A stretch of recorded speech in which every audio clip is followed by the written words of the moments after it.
আল্লাহ তাআলা বলছেন সব শেষে, ওয়াকাম আহলাকনা ক্বাবলাহুম মিন কারান, অনেক দেশের জনপদকে ধ্বংস করেছি শুধুমাত্র আমার হেদায়েতের বিরুদ্ধে লাগার জন্য। কার বিরুদ্ধে? জোরে কোন।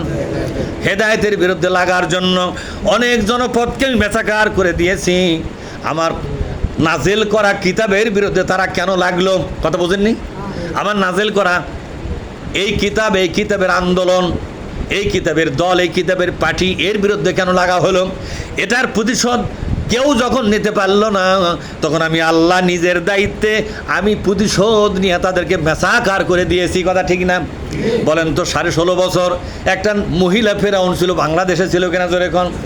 এই ফেরাউন মনে করেছিল আমাকে ধরার মতো মনে হয় আর কেউ জামাত ইসলামী ধরতে পারবে না, মামুনুল হক ধরতে পারবে না, কোনো রাজনীতি দল আমাকে আর ধরতে পারবে না, সকলের ঊর্ধ্বে তাদের ক্ষমতা। কিন্তু লোকটা ভুলে গেল, এই মহিলাটা ভুলে গেল, ওপরে একজন ক্ষমতায় বসে আছে, সে কিন্তু যখন ইচ্ছা করবে তখনই ধরতে পারবে কিনা জোরে কোন। আল্লাহ তাআলা 16.5 বছর পর মনে করলেন আর তোমাকে ছাড় দেওয়া যায় না। জোরে কোন, যায় নাকি? তোমার পাপের বহর পূর্ণ হয়ে গেছে। আল্লাহ এমন ধরেছে নিজের দেশে মরারও ভাগ্যে মনে হয় আর নাই, বিদেশে যা বসে আছে ওখান থেকে লাপার যাবার চায়, যাবার তুমি চাও কেন? আমরাই টাইম বেসাচ্ছি, তুমি আসো না কে? কথা ঠিক না ব্যাটিক? তোমার তো বড় প্রয়োজন এই দেশে, তোমার কাছে অনেক হিসাব কিতাব আমাদের বাকি আছে না নাই জোরে কোন? ওই হিসাবগুলো নেওয়ার জন্য তোমার বড় দরকার, তোমার আসা দরকারের চাইতে আমাদের তোমাকে নিয়ে আসা দরকারটা আরও। তোমার দরকার কম আছে কিন্তু আমাদের দরকারটা বেশি। তুমি খালি একবার কও আমি বর্ডারে যাচ্ছি, আমরা গাড়ি নিয়ে আসবো। কথা ঠিক না? ঠিক। যদি গরু গাড়ি চড়ে আসবে চাও, গরু গাড়ি করে নিয়ে আসবো আমরা। তুমি খালি আসবে চাও, আমরাই যা কলত করে নিয়ে আসবো। বসে আছে আমরা জিজ্ঞাসা করবো, হাজারো প্রশ্ন আছে, প্রশ্নগুলো জবাব দাও, কেন এটা করেছিলে? গোটা দুনিয়াকে আমরা জানাবো, তোমার এই কণ্ঠের কথাগুলো দুনিয়াকে জানাবো। ও মহিলা জানে আমি গেলেই এই ক্যাসালত পড়া লাগবে। কথা ঠিক না ঠিক? এই জন্য খালি কয় যাবো, কিন্তু আসলে জীবনে কোন দিন নাও আসতে পারে, আমি গ্যারান্টি নাই, আসতেও পারে, নাও আসতে পারে। তবে আসলে আমাদের উপকারণা বেশি হয়। কথা ঠিক না ঠিক? অন্তত প্রথম আলো বলো সাইদিকে হত্যার কারণটা কি আজকে জবাব দিয়া যা। আর ইঞ্জেকশনের নাম কি ছিল? কোন মহিলা দিয়ে ইঞ্জেকশন করালে? কথা ঠিক না ঠিক?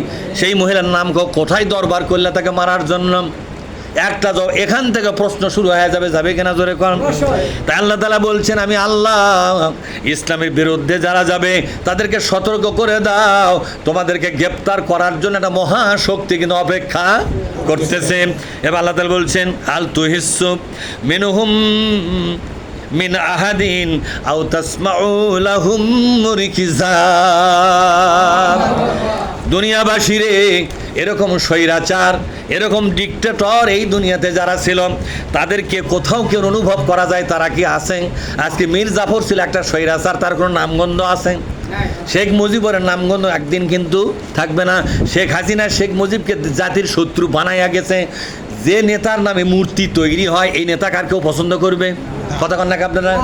যে নেতার নামে মূর্তি তৈরি হয় নেতা তো হিন্দু হয়ে গেল। কথা কন না কে?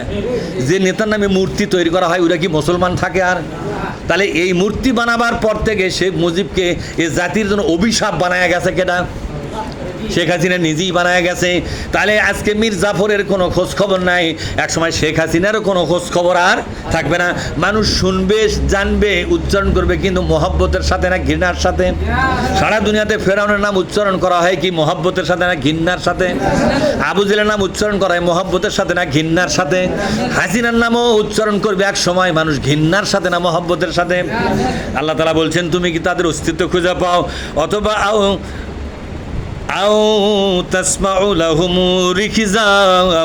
অথবা তাদের ক্ষীণ আওয়াজও শোনা যাবে না। যেরকম যাবে নাকি? ক্ষীণ আওয়াজও শোনা যাবে না।